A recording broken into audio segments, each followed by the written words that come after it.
வணக்கம்ப்பா. நம்ம ஆரோக்கியமாக இருக்கணும், நம்ம உடம்புல உள்ள உள்ளுறுப்புகள், ராஜ உறுப்புக்கள்லாம் நல்லபடியாக வேலை செய்யணும் அப்படிங்கும்போது, நம்ம தினமும் உடம்புல நம்ம உணவில் வந்து சேர்த்துக்கிற வேண்டியது என்னன்னா, மஞ்சள், சீரகம், இஞ்சி, எலுமிச்சை, பூண்டு இதுகளெல்லாம் சேர்த்துக்கிறணும்ப்பா. சமையலே எப்படியோ டெய்லி நம்ம சேர்க்குறோம். அப்புறம் வைட்டமின் சி உடம்புக்கு தேவை.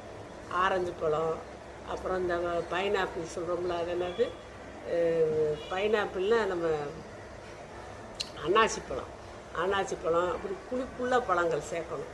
அது திராட்சையெல்லாம் சேர்க்கலாம். அப்புறம் மலச்சிக்கல் வராமல் இருக்கிறதுக்கு வயிற்றை நம்ம சாப்பிட்ட உணவெல்லாம் ஜீரணித்து வெளியே போடும்ல, டெய்லி மலச்சிக்கல் இல்லாமல் இருந்தால் நல்லது. கொய்யாப்பழம் வந்து மலச்சிக்கலை தடுக்கும். வாழைப்பழம், இப்படி வாழைப்பழத்தில் பொட்டாசியம் இருக்குது, இருதயத்தை பாதுகாக்கும். இப்படி பழங்கள் சாப்பிட்ணும். இதை நீங்கள் தொடர்ந்து இந்த நார்ச்சத்துள்ள காய்கறிகள் இதெல்லாம் தொடர்ந்து நம்ம சாப்பிட்டு வரையில் உடம்பு என்றைக்கும் ஆரோக்கியமாக இருக்கும். ஆனால் கண்டிப்பாக எலுமிச்சை, இஞ்சி, பூண்டு இதில் வந்து கண்டிப்பாக மஞ்சள் நம்ம உணவில் சேர்த்தே ஆகணும், சேர்த்துக்கிட்டே இருக்கணும். அப்போ நம்மளுக்கு எந்த பிரச்சனையும் உடம்புல வராது, நம்ம ஆரோக்கியமாக வாழலாம். இதோட வந்து உடற்பயிற்சி, நடைப்பயிற்சி இதுகளையும் நீங்கள் சேர்த்துக்கங்க.